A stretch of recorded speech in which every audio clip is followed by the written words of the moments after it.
김종필 TV 김종필입니다. 정치를 읽어주는 남자 지금부터 시작하겠습니다. 우리 이명환 기자와 저희가 인사도 한번 하고요.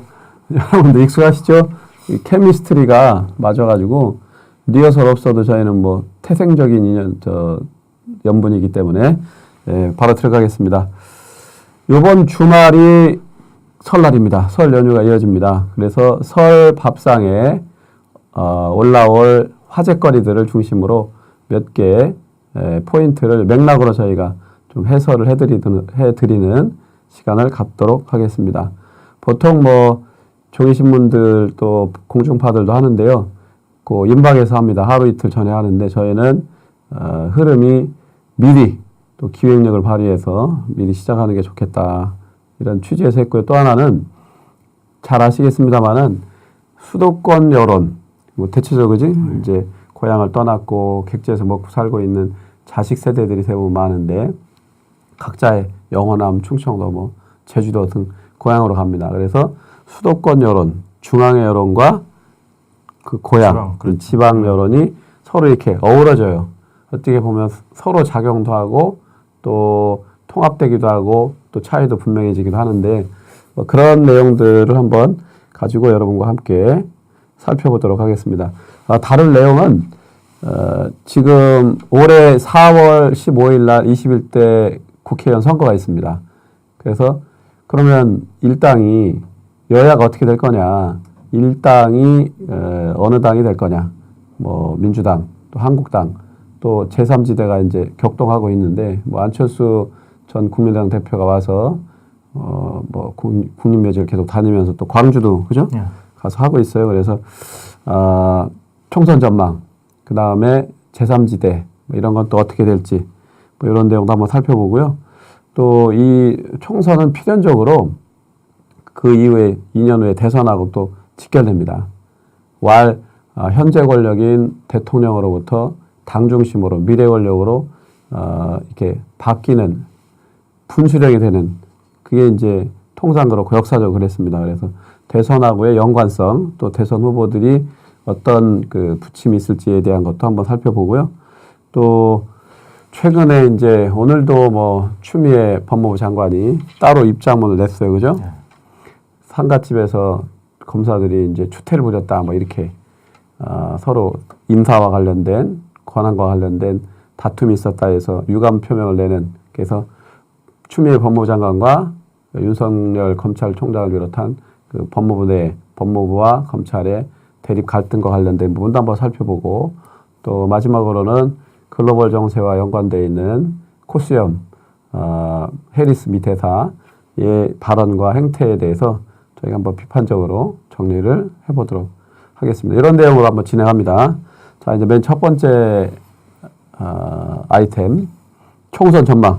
자, 우리 어떻게 정리할 수 있을까요? 한번 해봅시다. 일단 이제 선거제도가 바뀌었지 않습니까? 네. 한번 국회에서 이제 바뀐 선거제도로 적용하는 이제 첫 번째 선거가 되기 때문에 뭐 의미도 있고 누더기도 됐다는 연동형 비례대표. 그렇죠. 이게 이제 시작이 되죠. 어쨌든 여당도 그렇고 야당도 그렇고 제1당이 왜 중요한가를 여실히 느낀 국회였잖아요. 그렇죠. 특히 이제 국회의장을 가져가는 그렇죠. 결정이 되는 사안이기 때문에 지금 지난번에 민주당의 그 원내대표도 이인영 원내대표도 국회의장의 중요성 이걸 다시 한번 강조를 했었거든요. 그래서 그동안 이번에 민주당이 주도해서 추진해왔던 여러 가지 제도적 사안 이게 이어지느냐 아니면 끝나서 예를 들어 한국당이 일당을 가져가서 국회의장을 한국당 소속이 한다.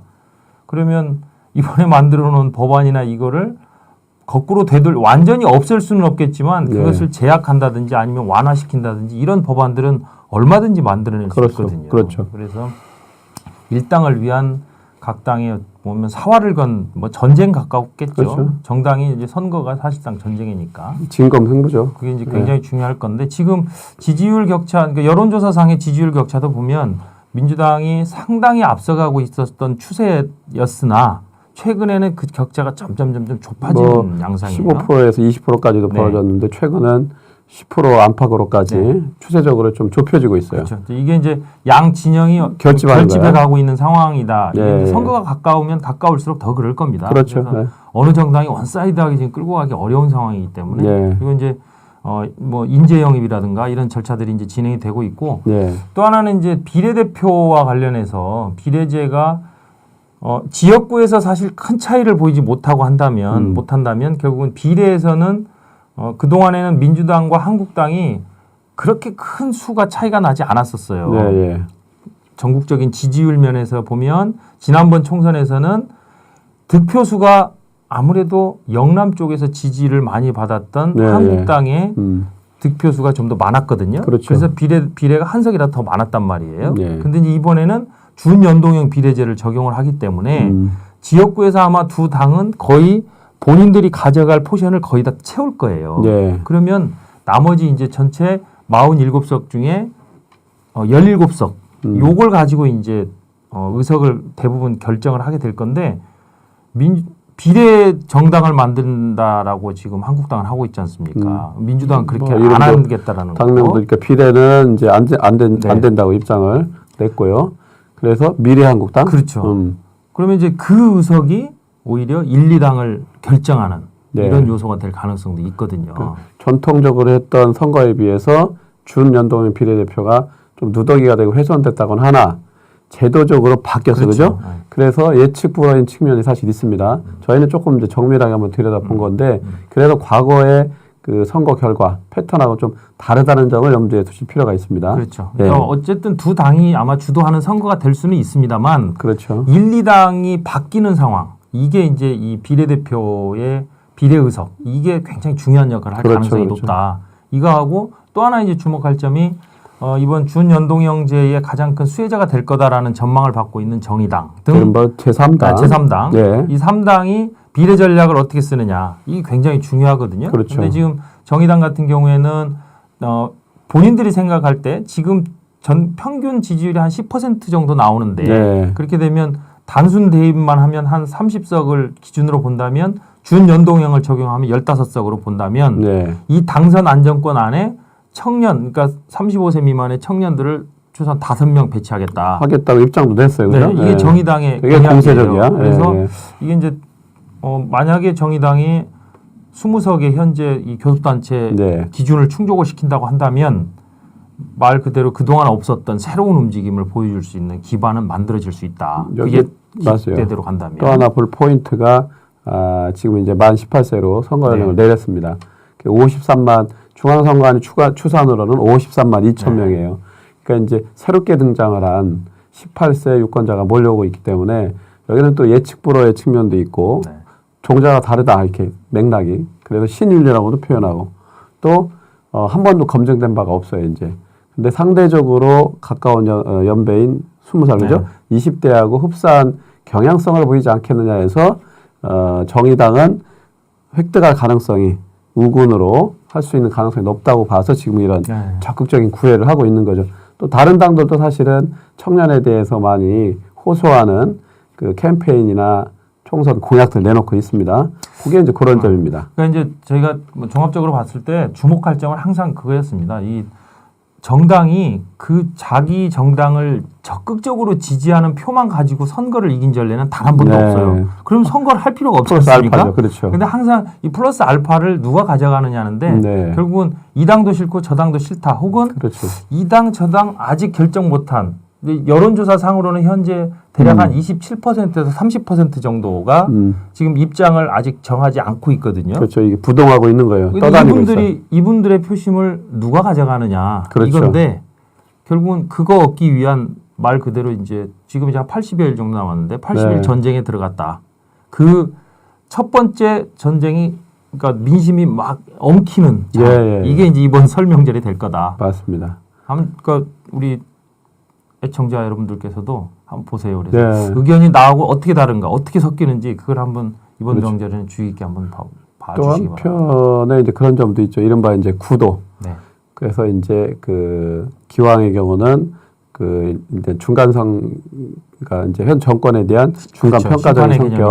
그래서 심판이냐, 그러니까 회고적 투표냐, 미래적 투표냐 이런 얘기를 전문가들 많이 합니다. 근데 이제 여론조사 기관에서도 좀 일부 나왔어요. 그죠? 그래서 여당 심판론이 위주로 될 거다.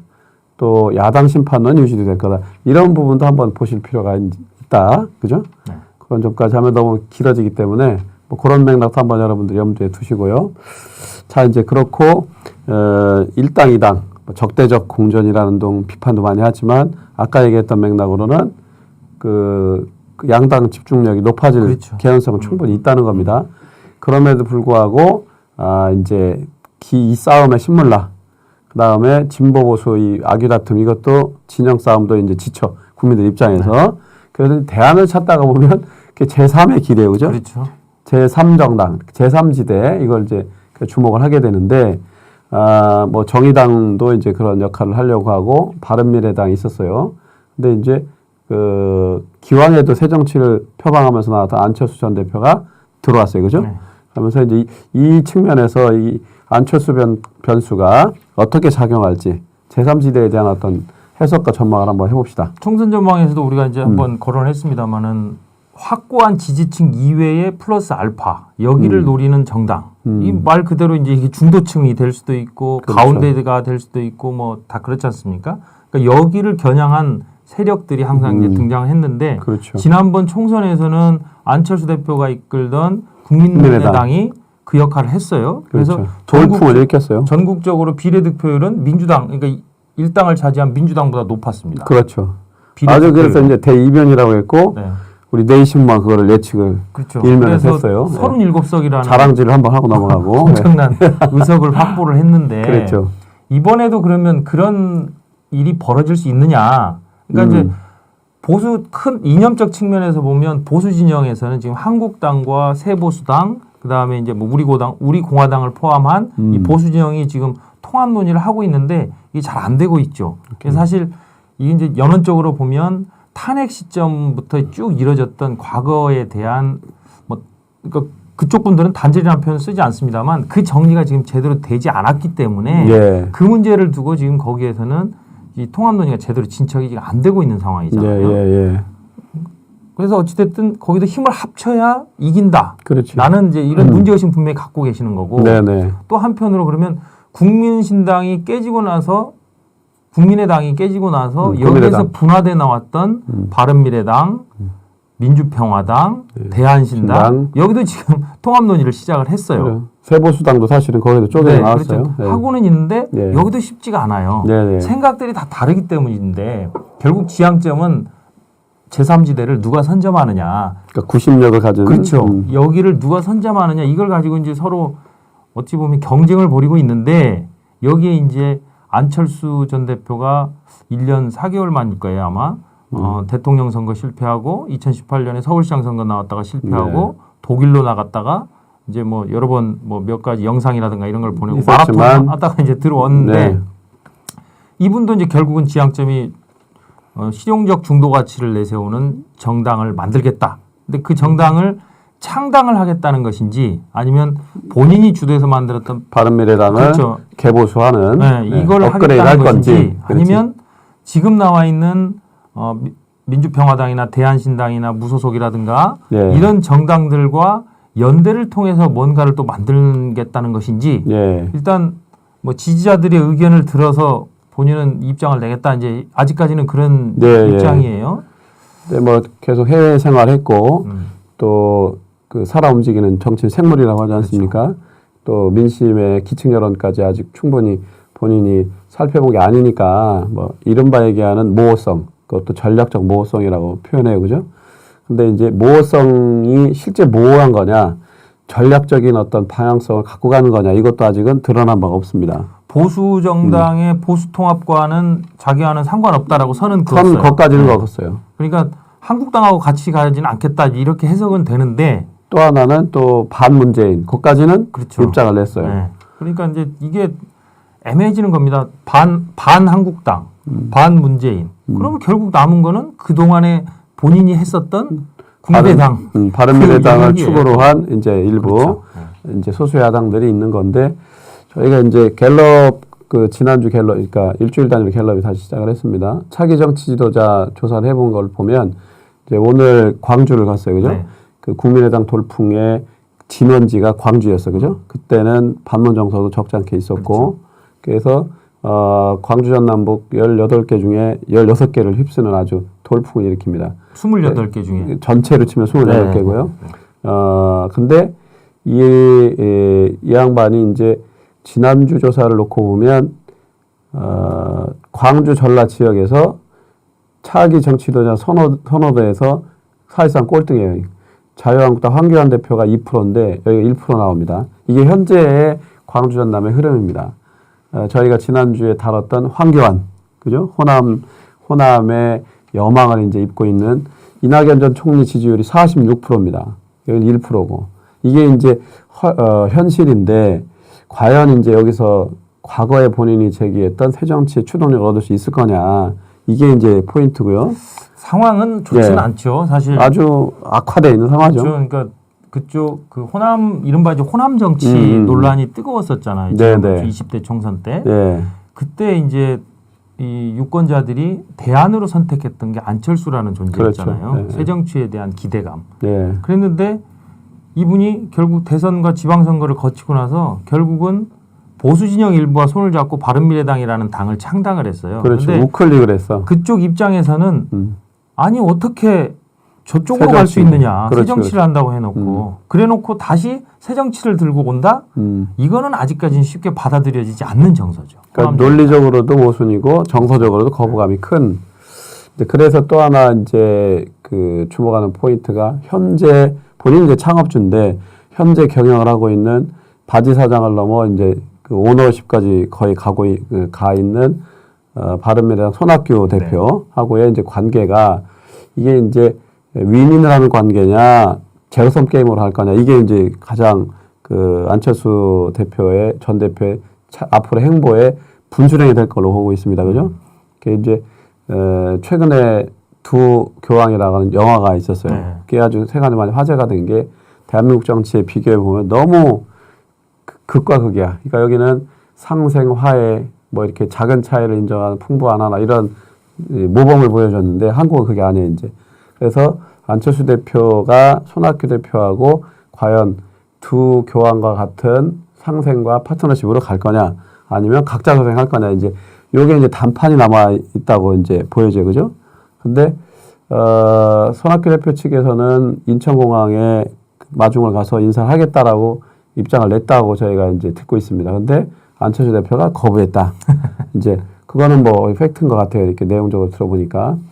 그러니까 분산되는 거 싫은 거지 이제 이렇게 그렇죠. 조명이. 기왕에 새 정치를 하겠다라고 내세우 메시지를 그렇게 맞추고 싶다면 기존에 어떤 특정 영역을 상징하고 있는 대표라든가 뭐 이런 분들이 나오는 게 뭐 본인 입장에서 달갑지 않겠죠. 그렇겠죠. 이제 그래서 제3지대가 이제 과연 연동형 비례대표제로 선거제가 그 바뀐 뭐 이런 측면 하나 법과 제도가 바뀐 측면 또 그게 1당 2당 경쟁에서 어떻게 작용할지 제3지대에는 또 어떤 영향을 줄지 또 이 각 축은 최종적으로 어떤 결과가 나올지 또 인물 중심으로 보면 아까 쭉 거명했던 그런 인물들이 어떤 상호작용을 할지를 한번 보시는 것도 관전 포인트인 것 같습니다.